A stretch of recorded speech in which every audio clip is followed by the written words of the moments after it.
बैठतौ लगनिया टूटतौ बागनमा तपी लाई दी हो पानिया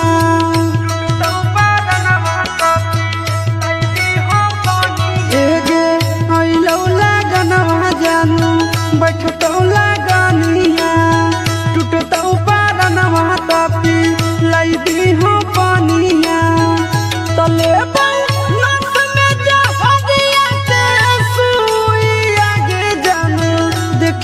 तो धुइया लहर पानी भरई तो कुइया में जानू देखी हो तो धुइया लहर पानी भरई तो कुइया में जानू देखी हो तो धुइया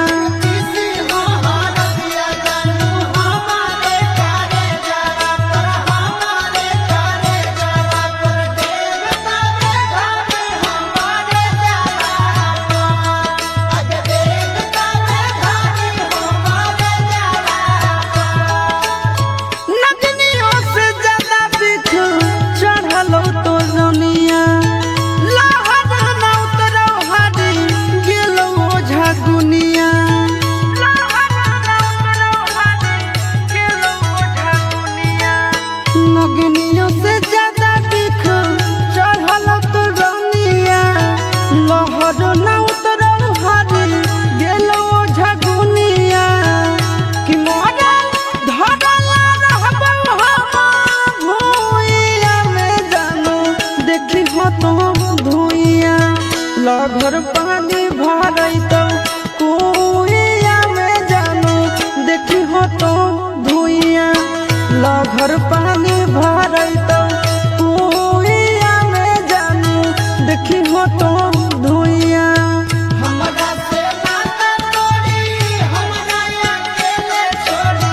हमरा अकेले छोड़ी चल गई भोरे सासू रलिया सगानी आगे चल गई भोरे सासू रलिया सगानी आगे धरती के परत से काट देना ना मुझे स्वर्ग चाहे नरक जगह दे द कहे राम जी स्वर्ग चाहे नरक जगह दे द कहे राम जी धरती के परत से काट देना ना मुझे स्वर्ग चाहे नरक जगह दे द कहे राम जी क्यों